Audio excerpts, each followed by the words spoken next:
ఆంధ్రప్రదేశ్లో అధికార కూటమికి నాయకత్వం వహించే టీడీపీలో నెంబర్ 2 ఎవరని ప్రత్యేకంగా అడగాల్సిన పని లేదు. యువనేత నారా లోకేష్ అన్నీ తానే వ్యవహరిస్తున్నారు. ఏ పనైనా సీఎం చంద్రబాబుకు చెప్పకపోయినా లోకేష్ టీంకు చెబితే సరిపోతుంది. వాళ్లకు చెప్పకపోతే తప్పు చేసినట్లవుతుంది. మరి వైసీపీలో నెంబర్ 2 ఎవరన్న ప్రశ్న ఇప్పుడు తలెత్తుతోంది. గతంలో ఉన్న నెంబర్ 2 నేతలకు ఇప్పుడు సీన్ లేకపోవటంతో ఆ స్థానాన్ని ఎవరు భర్తీ చేస్తారన్న ప్రశ్న తలెత్తుతోంది. ఈ క్రమంలోనే పార్టీ అధినేత జగన్మోహన్ రెడ్డి సతీమణి వైఎస్ భారతికి కీలక బాధ్యతలు అప్పగించి ఆమెను నెంబర్ 2గా ప్రొజెక్ట్ చేస్తారన్న కొత్త ప్రచారం ఒకటి తెర మీదకు వచ్చింది.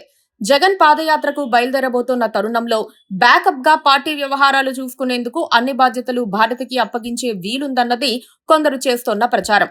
అప్పుడు లోకేష్ సమర్థ నాయకుడా లేక భారతి సమర్థురాలా అన్న చర్చకు కూడా అవకాశం వస్తుంది. మాజీ ముఖ్యమంత్రి జగన్మోహన్ రెడ్డి వైసీపీలో తిరుగులేని నాయకుడు.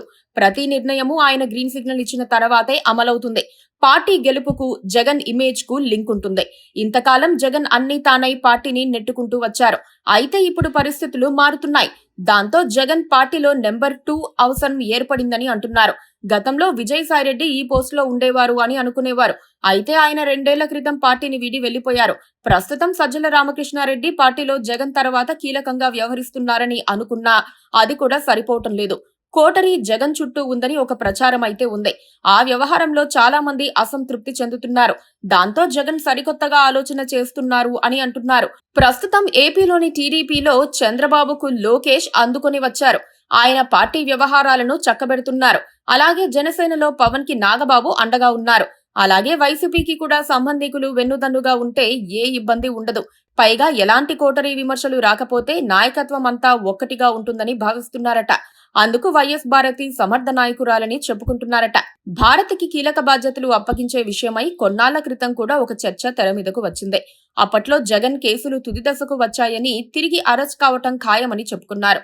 అదే జరిగితే పార్టీని నడిపించడానికి వీలుగా భారతికి వర్కింగ్ ప్రెసిడెంట్ ఇస్తారని భావించారు. కాకపోతే కేసులు మళ్లీ జాప్యం కావటంతో ఆ చర్చ మరుగున పడిపోయింది.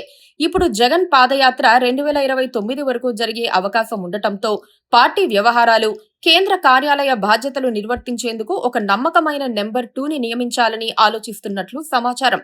భారతికి వర్కింగ్ ప్రెసిడెంట్ ఇస్తే టీడీపీ తరహాలోనే నిర్వహణ సాధ్యమవుతుందని ఒక అంచనాకు వస్తున్నారు.